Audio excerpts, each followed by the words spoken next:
mausok tayong dalawang motor dito, Wave at saka TMX. Pero unahin natin yung TMX 155. Siyempre ang nangyayari dyan, mausok ng ating mga motor ay kailangan na natin buksan yung kanyang cylinder head. Palitan yung dalawang pyesa, yung piston ring at saka yung kanyang valve seal. Pero paano nga ba natin mapapalitan yun? Yun ang ating pag-uusapan ngayon at yun ang ipapakita natin kung paano natin papalitan yung mga pyesang yun. Pero bago natin simulan mga busing, inaanyayahan kitang mag-subscribe sa aking channel. At syempre, sama mo na rin yung kanyang notification bell para updated ka sa mga i-upload nating mga videos. So, simulan na natin pagkatapos ng aking intro.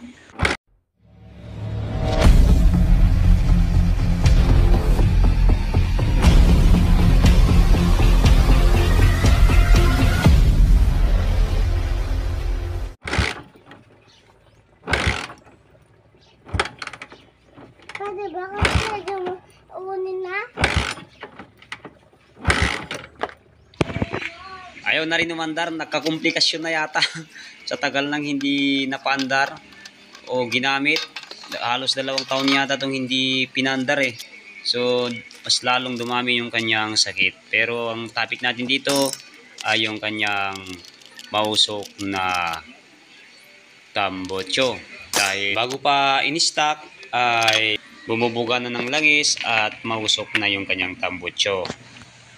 At syempre napakahalaga na naka-TDC muna tayo bago tayo magpa-plus ng kung ano-ano. Top dead center, yung ating piston ay nakaangat at yung kanyang dalawang rocker arm ay nauuga natin. Yun yung kanyang timing. Dapat na-timing muna siya bago natin alisin itong kanyang top cylinder head. Pagkatapos natin may timing, pwede na natin luwagan yung mga tornilyo. Gamit lang tayo ng socket para hindi mabilog yung ating mga tornilyo.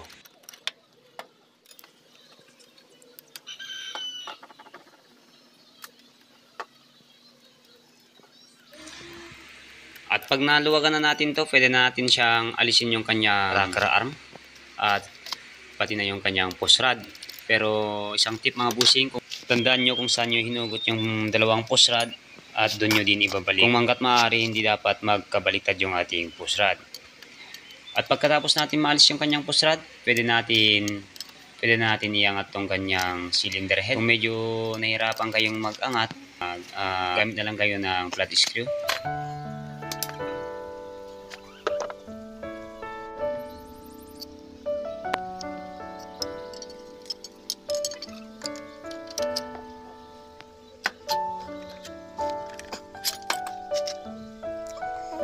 Pagkatapos natin maalis itong kanyang block, ay check natin kung may mga gasgas na. Then pag na-check natin, napakahalaga na lagyan natin dito ng isang basahan para kung sakali mang may mahulog tayong kahit na anong man dyan, ay hindi punta sa kanyang loob ng makina. Kasi once na nakahulog tayo dito ng kahit ano, siguradong biyak makina tayo. So napakalaga na lagyan natin dito ng basahan at alisin na natin yung kanyang mga piston ring para may check na natin, may pakita natin kung anong pinagkaiba ng medyo pasira na at yung bago na okay pa.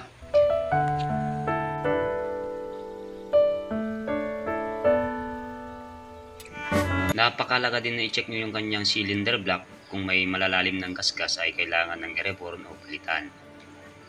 Kasi once na may mga gasgas ng malalim yung ating cylinder block, ay kahit palit ka ng palit ng piston ring ay may usok pa rin dahil doon na dumadaan yung mga ibang langis sa kanyang mga gasgas. So, yun, mausok pa rin. So, ito yung ating inalis na piston ring. Papakita natin yung kanyang gap. Ayan, medyo malaki na nga. At siyempre, papakita na rin natin itong kanyang bagong biniling piston rings. Ang tamang sukat lang nito yung kanyang gap ay parang papel lang. Yun ang sukat niya. Yung luma medyo maluwag na. So ayan, nakikita nyo mga boss, okay na okay. Maliit lang kanyang gap. So mag-i-install na tayo. Ito yung ating expander ring. At ito yung oil ring natin. Nakapagit na yung ating expander. At kahit baliktad yung ating oil ring na dalawa ay okay lang yun. Then sunod na natin tong sa gitna. Ito yung tinatawag na compression ring. Bale lagi siyang coated black. Then kapag walang marka ang ating mga piston rings, kapain mo na lang dito sa may gilid at matalim siya, yun ang sa baba.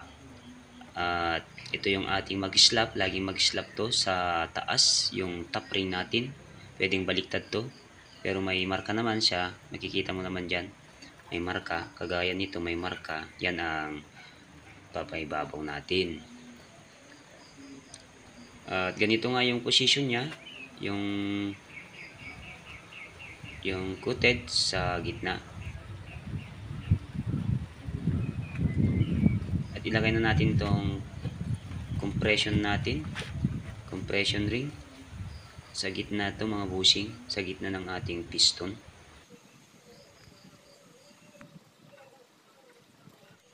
Pagkatapos natin ilagay yung coated black, sunod na natin tong mag-slap sa taas to. At pag nilagay na natin yung mga rings, pwede natin ilagay itong kanyang base gasket. At sunod na natin yung kanyang cylinder block. Then check na natin yung kanyang piston kung malog pa. So okay na. Tip mga busing, itong ating piston dapat nakatap ito bago tayo maglagay ng kanyang cylinder head mamaya.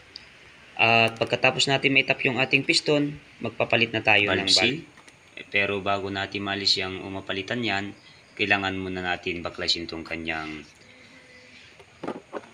valve lock para malis natin yung kanyang valve seal. So DIY itong ating gagamitin, yung pangluwag ng ating spark plug. Then lagay mo lang dyan, tapos pukpukin mo, malis yung ating dalawang valve lock. Malilit lang sila, so tingnan nyo mabuti. Ayan.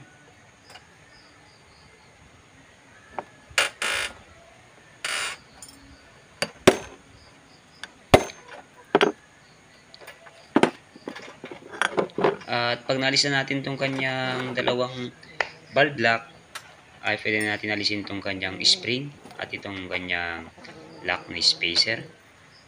Dalawa itong spring niya, maliit at saka malaki. Then pwede na natin alisin yung kanyang valve seal gamit tayo ng plies, ulong nose.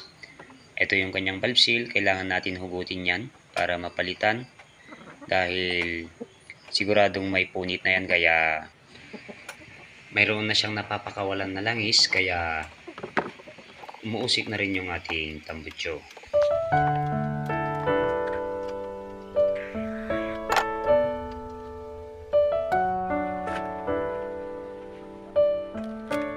At ito yung ating ipapalit na valve seal. Binili natin. Yan, bagong bago. Kailangan lang natin siya diinan para mailagay natin. Then pagkatapos natin mailagay, pwede na natin ibalik yung kanyang dalawang spring at yung kanyang lock.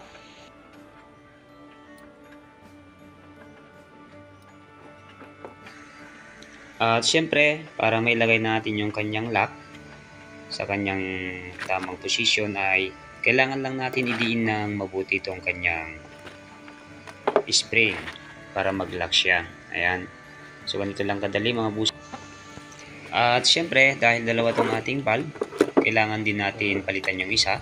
Alisin yung kanyang lock para mapalitan natin yung kanyang isang valve seal.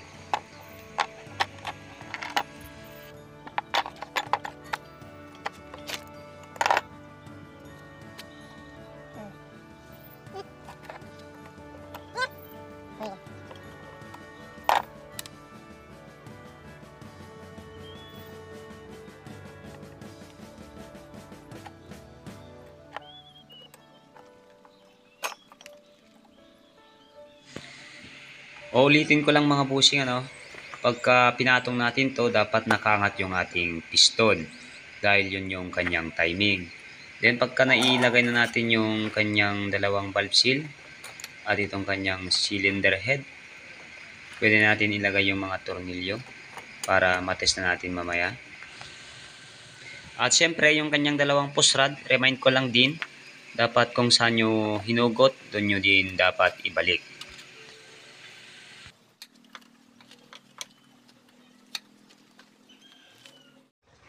So, eto na mga busing, tetest na natin. Bale, lininis lang natin yung kanyang karburador. So, pwede natin subukan kung may usok pa siya o wala na.